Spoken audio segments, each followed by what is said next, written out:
Farida Nakazibwe yayina event ku Saturday Masaka Fete, and the turn up was fair.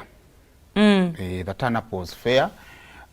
Naye kwa yasoka netonnyamu awo. So I think there are a number of reasons zizosobola okwogerako.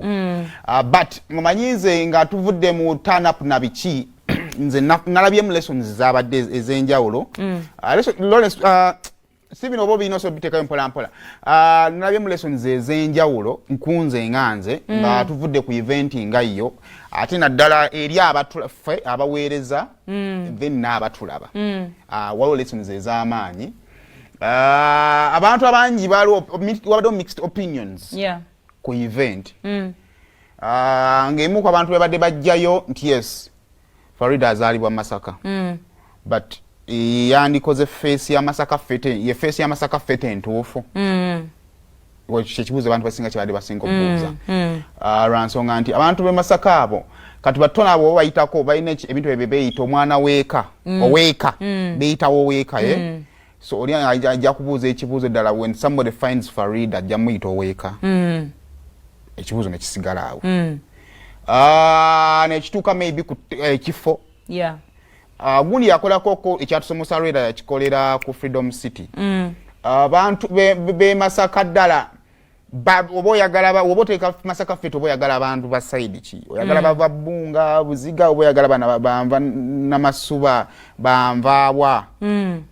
Location yabadde favoring abantu abo.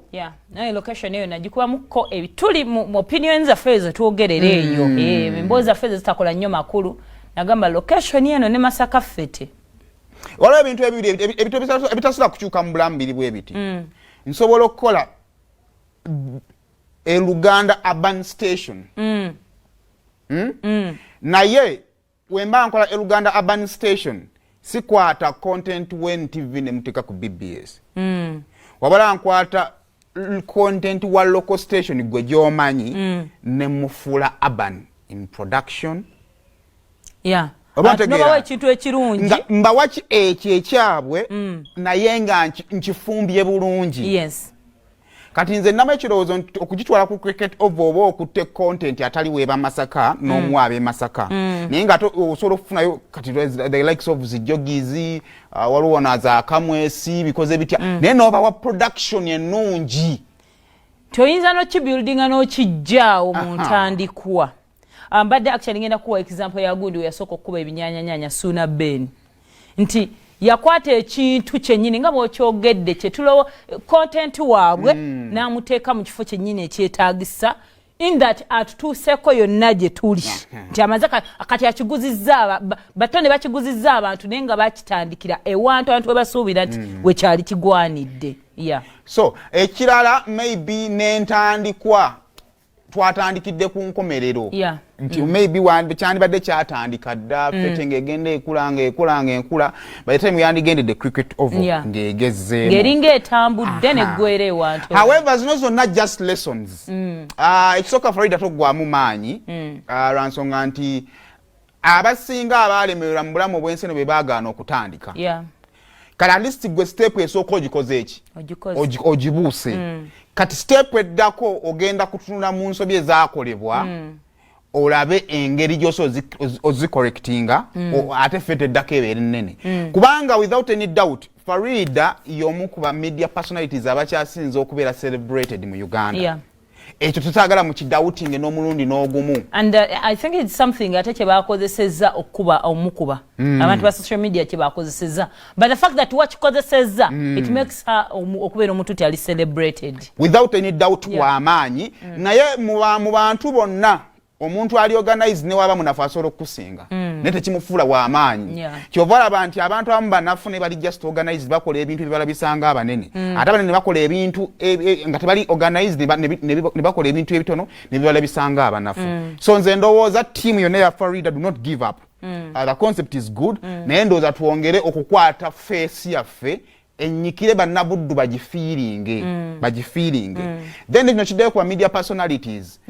Ndowooza emyaka 5 mu bino bye tukola kuba kwezuula na kuestablishinga then womala okuestablishinga oyina okumanya okukichozaako maybe Daga yamanya mangu nti nno wemba ndi mu music sigenda muvaamu kankole Purple Party nagenda ng'agizimba mpola essaawa zino Purple Party brand emubeezaawo omanyize naliko ku Purple Party yasooka kale se yasooka but ezasookawo yalina ku Venom awo naye ng'omanyi abantu ba Daga ebabeeranga nga ne kirabu yonna tebagibeeramu ku ka beach side kokka so he started small kyetulaba awo kiina gye kyatandikira so I don't know. Okay, yes, but tutandika oba mpola n'oba owulira amaanyi mangi. Kati naye kitegeeza nti oyina bango manchi oyagala okukola era ogenda kikola n'ogenda ng'okizimba mpola idea yo neetafiira mu kkubo naye nga kyensaba kyokka Florida do not give up.